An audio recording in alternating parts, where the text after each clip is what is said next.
नमस्कार, मी प्रदीप रणनकर. आपण पाहत आहात इंद्रधनुष्य. तुझे आहे तुझ पाशी, मात्र तू जागा चुकलाशी, अशी एक म्हण आहे. काय होतं की बऱ्याच वेळेला ना आपल्यालाच आपला अंदाज असत नाही. असं सांगतात, हरिणीच्या पोटामध्ये कस्तुरी असते. त्याचा जो सुगंध आहे ना तो कुठं माहिती आहे हरणीला माहितीच नाही. कस्तुरी तिच्या पोटात आहे, परंतु हरणीला त्याची आपल्या पोटात कस्तुरी आहे ह्याची पुसटशी कल्पना नाही. बघा, आता काँग्रेस पक्ष हा सर्वात जुना पक्ष.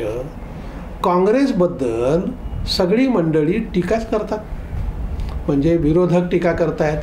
मग काँग्रेसला पण असं वाटायला लागलं की खरंच आपण केवळ टीकेला पात्र आहोत का? आपल्याकडे काही चांगलं आहे की नाही?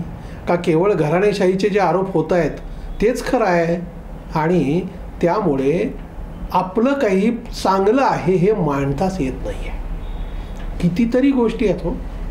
काँग्रेस स्वातंत्र्यपूर्व काळामध्ये काँग्रेस ही एक चळवळ होती आणि हजारो लोक या चळवळीत सहभागी होते. पण त्याच्यानंतरचा जो सुरुवातीच्या टप्प्यातला जो काँग्रेस पक्ष होता ना तो खरंच अतिशय मजबूत होता. अनेक मंडळींनी देशासाठी अक्षरशः जीवनाची आहुती दिली. एक साधं उदाहरण घ्या. तमिळनाडूचे 9 वर्ष मुख्यमंत्री राहिलेले कामराज हा ब्रह्मचारी माणूस, केवळ 6वी पर्यंत शिक्षण झालेलं, पण जगातल्या जवळपास 6 देशात ते जाऊन आले आणि अतिशय प्रामाणिकपणे काम करणारा माणूस अशी त्यांची खासियत.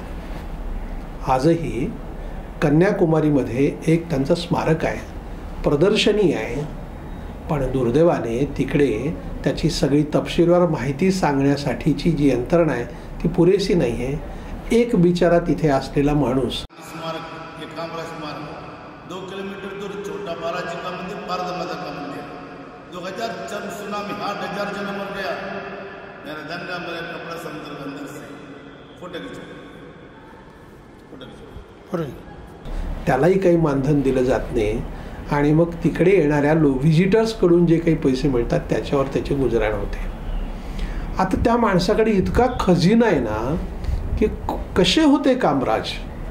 बघा, मुख्यमंत्री राहिलेला हा माणूस, आई एका खेड्यात साध्या घरात राहत होती. तिकडच्या प्रशासनाला त्यावेळेला असं वाटलं की अरे, मुख्यमंत्र्याची आई आहे आणि सार्वजनिक नळावरून पाणी भरती आहे, तर आपण त्यांच्या घरामध्ये नळाचं कनेक्शन द्यावं.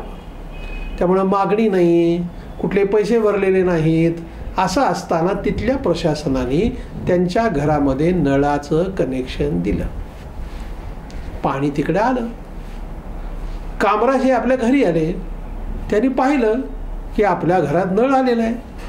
मग त्यांनी प्रशासनानं विचारलं तिथल्या अधिकाऱ्यांना, अरे बाबांनो, तुम्ही हे कसं काय कनेक्शन दिलं? तुमच्याकडे कोणाचा अर्ज आला होता का? त्याचे पैसे भरले होते का? ते सगळे बाकी म्हणाले, नाही सर, आम्हीच असं सगळं हे केलं होतं. ते म्हणाले, बिलकुल नाही. माझी आई आणि माझ्या शेजाऱ्याची आई यात काही फरक नाही. कनेक्शन तोडायला लावलं आणि त्यांची आई ही अखेरपर्यंत सार्वजनिक नळाद्वारे येणारं पाणीच भरत होती. एका राज्याचा मुख्यमंत्री या पद्धतीने निर्णय करतो आणि तोही काँग्रेसचा मुख्यमंत्री. आता हे जर कोणाला सांगितलं ते खरं वाटणार नाही. हे कामराजांचं उदाहरण हे प्रातिनिधिक आहे. असे शेकडो उदाहरणं प्रत्येक प्रांतात आहेत.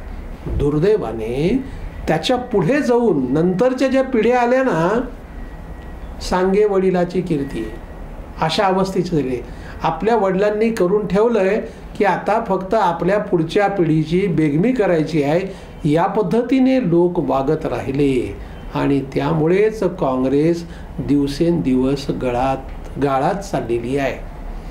आपला वारसा काय आहे आणि तो वारसा घेऊन आपण पुढची वाटचाल केली पाहिजे हे लक्षात येत नाही आणि त्यामुळेच ठिकठिकाणची दिग्गज मंडळी काँग्रेसला सोडतायत. पण जे मंडळी आहेत ते तरी निष्ठेने तिकडे किती राहत आहेत बघतो आपण. विधान परिषदेची निवडणूक असू दे, राज्यसभेची निवडणूक असू दे, मतं फुटणार म्हणजे काँग्रेसची मतं फुटणार हे गृहीतच धरलेलं असतं. आत्ताच्या राज्यसभेच्या निवडणुकीमध्ये हिमाचल प्रदेशामध्ये 6 आमदारांची मतं फुटली. हे कशाचं द्योतक आहे? हे द्योतकच असं आहे की स्वतःवर विश्वास राहिलेला नाही. जर काँग्रेसनी आपला इतिहास शोधून पाहिला, पक्षाचा त्याचा अभ्यास केला, तो पुढच्या पिढीपर्यंत संक्रमित करण्याचा प्रयत्न केला आहे, त्या जागा तरी काँग्रेसच्या टिकू शकतील. जर या पद्धतीनं विचार केला नाही तर मग काँग्रेसला भवितव्य आहे असं अजिबात म्हणता येणार नाही. धन्यवाद.